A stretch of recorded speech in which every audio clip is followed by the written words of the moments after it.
Okay, so my second time with ayahuasca wasn't as challenging as the first time. The first time was very challenging, very scary, had massive ego deaths and massive psychosis where I lost my mind.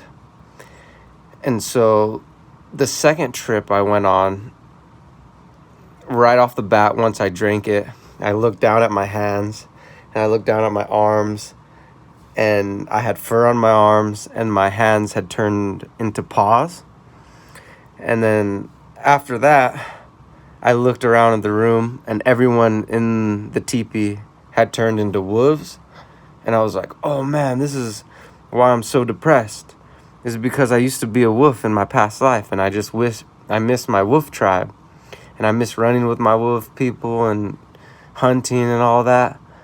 And it was like one of the most beautiful experiences ever. We all, as wolves, ran out of the teepee together, and it was raining, so we ran out into the rain, and we were howling at the moon, and we're all cuddling together, and it was just like the most beautiful experience ever. And then it was very peaceful, but then it quickly switched to the shamans leading these creatures. They had big holographic spikes coming out of their bodies, and they led them into the room with great importance.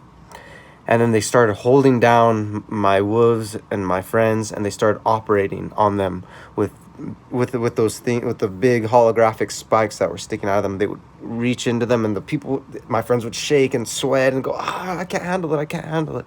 And the shamans would be like looking at us like, you came here for this, and you came here to participate and to let these aliens work on your body. And that's how everything's been done since the beginning of the time.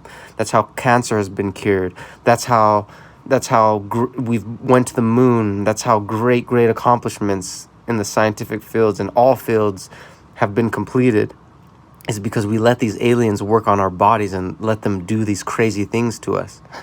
And your body is like a cadaver, and you're giving your body to these aliens, to these beautiful psychedelic creatures. Let them work on you.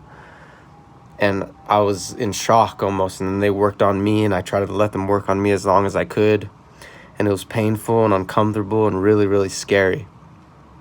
And then when I came out of that, I got to the realization that I should teach jiu-jitsu and I should coach wrestling, because they were holding me down operating and saying, why aren't you ready to become a teacher? Why are you so selfish? You should be a teacher, you should coach, and you should do these things and do it with love and joy, instead of always wanting just to, I want to be in the spotlight, I want to be the champion and fight and all that. And then so after, when we were all sharing, the biggest takeaway I got is, and I told everyone, is, the aliens told me, the aliens that came into the room, they told me that you could heal people through movement. And right when I said that, someone else is like, the aliens came to me too. And so we had the exact same hallucination of the aliens being in the room with us. And that blew me away. So that was my second ayahuasca experience.